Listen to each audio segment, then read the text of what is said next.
ദുരന്തബാധിത മേഖല സന്ദർശിക്കാൻ പ്രധാനമന്ത്രി നരേന്ദ്രമോദി ശനിയാഴ്ച വയനാട്ടിലെത്തും. ഇത് സംബന്ധിച്ച് സംസ്ഥാനത്തിന് ഔദ്യോഗിക അറിയിപ്പ് ലഭിച്ചു. മുണ്ടക്കയിലേത് ദേശീയ ദുരന്തമായി പ്രഖ്യാപിക്കുമെന്നാണ് പ്രതീക്ഷയെന്ന് മന്ത്രി പി.എ. മുഹമ്മദ് റിയാസ് റിപ്പോർട്ടറിനോട് പറഞ്ഞു. പ്രധാനമന്ത്രിയുടെ സന്ദർശനത്തിന് മുന്നോടിയായി SPG സംഘം വയനാട്ടിലെത്തി സുരക്ഷാ ക്രമീകരണങ്ങൾ വിലയിരുത്തി. കണ്ണൂരിൽ വിമാനമിറങ്ങുന്ന പ്രധാനമന്ത്രി ഹെലികോപ്റ്ററിൽ വയനാട് കൽപ്പറ്റയിലെത്തും. ഇത് സംബന്ധിച്ച് ചീഫ് സെക്രട്ടറിക്കും പ്രോട്ടോകോൾ വിഭാഗത്തിനും അറിയിപ്പ് ലഭിച്ചു. ഏതൊക്കെ സ്ഥലങ്ങളിൽ സന്ദർശനം നടത്തുമെന്ന കാര്യം SPG സംഘത്തിന്റെ റിപ്പോർട്ടിന്റെ അടിസ്ഥാനത്തിൽ തീരുമാനിക്കും. SPG സംഘം കൽപ്പറ്റ SKMJ സ്കൂൾ ഗ്രൗണ്ടിൽ പരിശോധന നടത്തി. താൽക്കാലിക ഹെലിപ്പാഡ് നിർമ്മിക്കാനുള്ള ജോലികളും ഇവിടെ ആരംഭിച്ചു. ദുരന്തബാധിത മേഖലകളായ ചൂരൽമല, മുണ്ടക്കൈ എന്നിവിടങ്ങളിലും SPG സംഘം സന്ദർശനം നടത്തി. പ്രകൃതി ദുരന്തമാണെങ്കിലും ദേശദുരന്തമായി പ്രഖ്യാപിക്കണമെന്നാണ് സംസ്ഥാന സർക്കാരിന്റെ ആവശ്യമെന്ന് മന്ത്രി P.A. മുഹമ്മദ് റിയാസ് പറഞ്ഞു.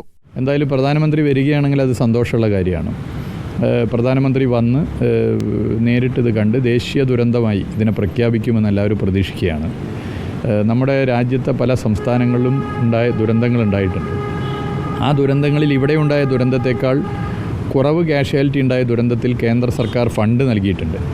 ആ ഫണ്ടെങ്കിലും കേരളത്തിന് ഈ ദുരന്തത്തിന്റെ ഭാഗമായി ലഭിക്കണമെന്നാണ് പൊതുവെ ആളുകൾ ആഗ്രഹിക്കുന്നത്. പ്രധാനമന്ത്രി എത്തുന്നതോടെ കൂടുതൽ കേന്ദ്ര സഹായം ലഭിക്കുമെന്ന പ്രതീക്ഷയിലാണ് സംസ്ഥാനം. റിപ്പോർട്ടർ, വയനാട്.